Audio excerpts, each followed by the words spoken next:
അസ്സലാമു അലൈക്കും വറഹ്മത്തുള്ളാഹി വബറകാതുഹു. എന്തെല്ലാം സുഖമല്ലേ? കഴിഞ്ഞ 2 വീഡിയോകളിൽ ഞാൻ നിങ്ങളുടെ അഭിപ്രായങ്ങൾ ചോദിച്ചിട്ടുണ്ടായിരുന്നു വീഡിയോ ചെയ്യുന്നതുമായി ബന്ധപ്പെട്ട്. അൽഹംദുലില്ലാ ഒരുപാട് ആൾക്കാർ അഭിപ്രായങ്ങൾ രേഖപ്പെടുത്തിയിട്ടുണ്ട്, എല്ലാം പരിഗണിക്കുന്നുണ്ട് കേട്ടോ. അതിൽ ഒരു ടോപ്പിക്കാണ് ഞാൻ ഇന്ന് സംസാരിക്കാൻ പോകുന്നത്, ട്രോമ ബോണ്ടിങ്. വല്ലാത്തൊരവസ്ഥയാണ് റിലേഷൻഷിപ്പിൽ ഉണ്ടാകുന്ന ഒരു പെയിൻഫുൾ ആയിട്ടുള്ള അവസ്ഥ. അതായത് നമ്മളിങ്ങനെ പട്ടിണിക്കിടും, പിന്നെ ഇച്ചിരി അപകർഷണം ഇട്ട് വരും. നമ്മളിങ്ങനെ പട്ടിണിക്കിടും, പിന്നെ അപകർഷണം ഇട്ട് വരും. അപ്പോൾ വല്ലാത്തൊരു ആനന്ദം വരും. അപകർഷണമാണെങ്കിൽ കുഴപ്പമില്ല, പട്ടിണിയില്ലേ. വീണ്ടും പട്ടിണിക്കിടും, അതിനുശേഷം വീണ്ടും അപകർഷണം ഇട്ട് വരും. ഇതിങ്ങനെ കണ്ടിന്യൂ ചെയ്തു പോകും. വേദനിപ്പിക്കുക, സ്നേഹിക്കുക, വേദനിപ്പിക്കുക, സ്നേഹിക്കുക, വേദനിപ്പിക്കുക, സ്നേഹിക്കുക. കൺസിസ്റ്റന്റ് ആയിട്ട് വേദന കിട്ടിക്കൊണ്ടിരിക്കും, സ്നേഹം കിട്ടിക്കൊണ്ടിരിക്കും. വല്ലാത്തൊരവസ്ഥയാണ്. വേദന കൺസിസ്റ്റന്റ് ആയി നമ്മുടെ പാർട്ട്ണറിന്റെ അടുത്ത് ഇങ്ങനെ വന്നുകൊണ്ടിരിക്കുന്നുണ്ട്. അത് ആരാണെങ്കിലും അത് നമ്മൾ സൂക്ഷിക്കണം. കൺസിസ്റ്റന്റ് ആയിട്ട് വേദന വരാൻ പാടില്ല. വേദന അയാൾ ഇങ്ങനെ തന്നുകൊണ്ടിരിക്കുന്നുണ്ടെങ്കിൽ നമ്മളിങ്ങനെ അലേർട്ട് ആവണം. കാരണം ഒന്നാമത് നമ്മൾ വീക്കാണെന്ന് നമ്മൾ മനസ്സിലാക്കേണ്ടത്. അയാൾ നമ്മളെ വേദനിപ്പിക്കുന്നു എന്നുള്ളതല്ല. ഞാൻ വീക്കായത് കൊണ്ടാണ് അയാൾക്ക് എന്നെ വേദനിപ്പിക്കാൻ കഴിയുന്നത്. ഞാൻ നിങ്ങളുടെ അടുത്ത് നിന്ന് കഴിഞ്ഞാൽ നിങ്ങൾ എന്നെ തല്ലും, അല്ലേ? ഞാൻ നിങ്ങളുടെ അടുത്ത് നിന്നാലേ നിങ്ങൾ എന്നെ തല്ലൂ എന്ന് ഞാൻ മനസ്സിലാക്കുന്നില്ല. എൻ്റെ അർത്ഥം എന്താ? ഞാൻ വീക്കാണ്, എനിക്ക് നിങ്ങളുടെ അടുത്തൊന്നും പോകാൻ പറ്റുന്നില്ല. പോയി കഴിഞ്ഞാൽ ഞാൻ എന്താക്കും? ഞാൻ പെട്ടുപോവോ? എനിക്ക് ആരും ഉണ്ടാവില്ലല്ലോ, എല്ലാവരും ഒറ്റപ്പെടുത്തൂല്ലേ? പേടിയാണ്. എനിക്ക് എന്നിൽ വിശ്വാസമില്ലാത്തതുകൊണ്ട് ഞാൻ നിൽക്കുന്നത് സൊസൈറ്റിയുടെ അംഗീകാരത്തിലായിരിക്കും, അല്ലെങ്കിൽ നാട്ടുകാർ, അല്ലെങ്കിൽ വീട്ടുകാർ, അല്ലെങ്കിൽ കുടുംബക്കാർ. ഈ ഒരു ചിന്തയായിരിക്കും എപ്പോഴും എൻ്റെ തലയിലുണ്ടാവുക. ആളുകൾ എന്നെക്കുറിച്ച് എന്ത് വിചാരിക്കും? ഞാൻ എങ്ങോട്ട് പോകും? എനിക്ക് ആരും ഉണ്ടാവില്ലല്ലോ.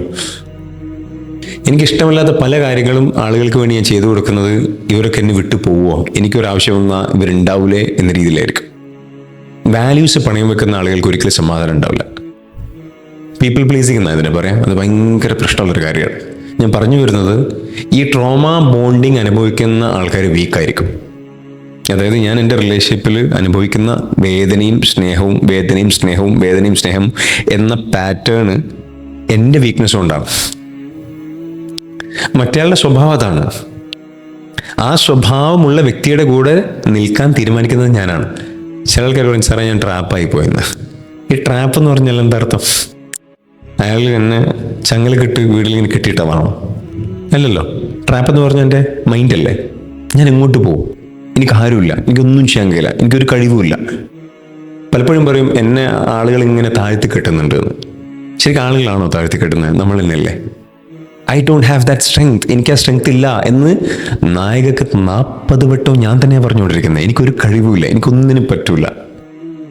അപ്പം ഞാൻ കൂടെ കൂടെ എന്നെക്കുറിച്ച് ഈ തരത്തിലാണ് അഭിസംബോധന ചെയ്യുന്നതെങ്കിൽ ഈ തരത്തിലുള്ള വേദനകൾ നമ്മളിങ്ങനെ അനുഭവിച്ചുകൊണ്ടിരിക്കേണ്ടി വരും.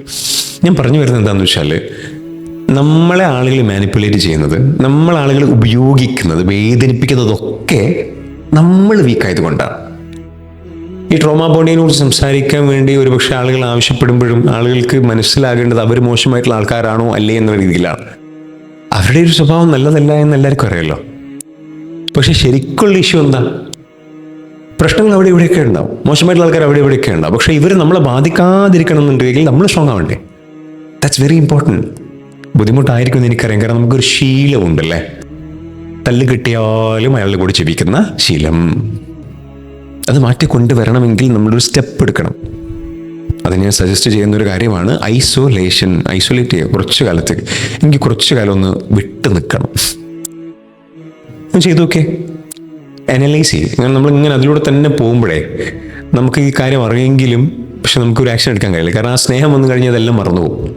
കാരണം നമ്മൾ ഇതിനെപ്പറ്റി ചിന്തിക്കാൻ നമുക്ക് വേദന വരുമ്പോഴാണ്. സ്നേഹം വരുമ്പോൾ നമ്മൾ ചിന്തിക്കൂല.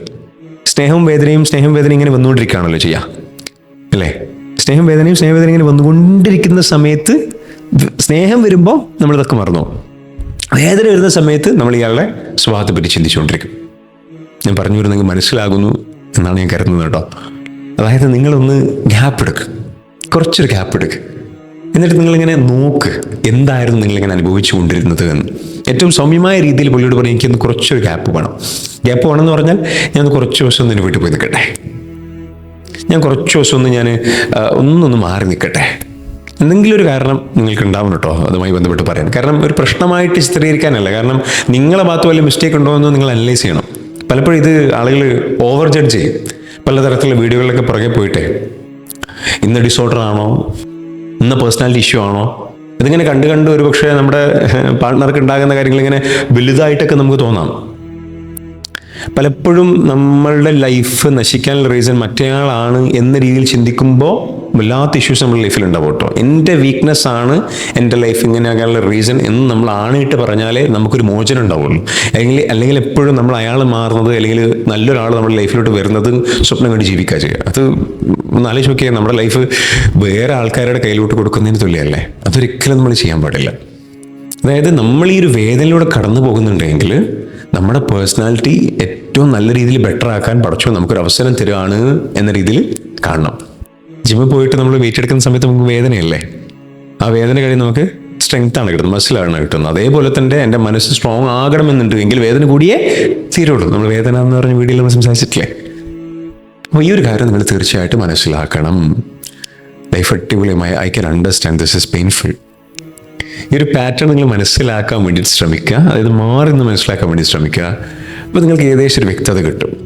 എന്നിട്ട് നിങ്ങൾക്കൊരു സഹായത്തിന് വേണമെങ്കിൽ ഒരു കൗൺസിലറെ പോയി സമീപിച്ച് അവരോട് കാര്യങ്ങളൊക്കെ സംസാരിച്ച് തീരുമാനമെടുക്കുക. കപ്പിൾ കൗൺസിലിങ്ങുമായി ബന്ധപ്പെട്ട് എന്താണോ നിങ്ങൾക്ക് ഇതുമായി ബന്ധപ്പെട്ട് ചെയ്യേണ്ടത് ആ ഒരു ആക്ഷൻ എടുക്കുക. ഒന്നും ചെയ്യാനില്ല അങ്ങനെ അനുഭവിക്കുക എന്ന രീതിയിൽ നിങ്ങൾ ഇരിക്കരുത്.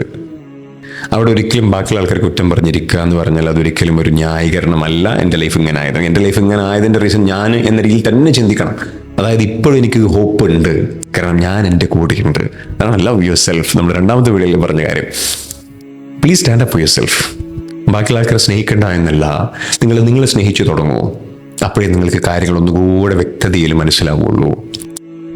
പറഞ്ഞാൽ മനസ്സിലായി എന്ന് വിചാരിക്കുകയാണ്. തീർച്ചയായിട്ടും നിങ്ങളുടെ അഭിപ്രായങ്ങൾ രേഖപ്പെടുത്തിക്കൊണ്ടിരിക്കുക. വീഡിയോ ചെയ്യുന്നതുമായി ബന്ധപ്പെട്ടും അതേപോലെ തന്നെ ടോപ്പിക്കുകളുമായി ബന്ധപ്പെട്ടും. ഇൻഷാ അല്ലാഹ് അടുത്തൊരു വീഡിയോയിൽ കാണാം കേട്ടോ. അപ്പോൾ അതുവരെ ടാറ്റാ, അസ്സലാമു അലൈക്കും വറഹ്മത്തുള്ളാഹി വബറകാതുഹു.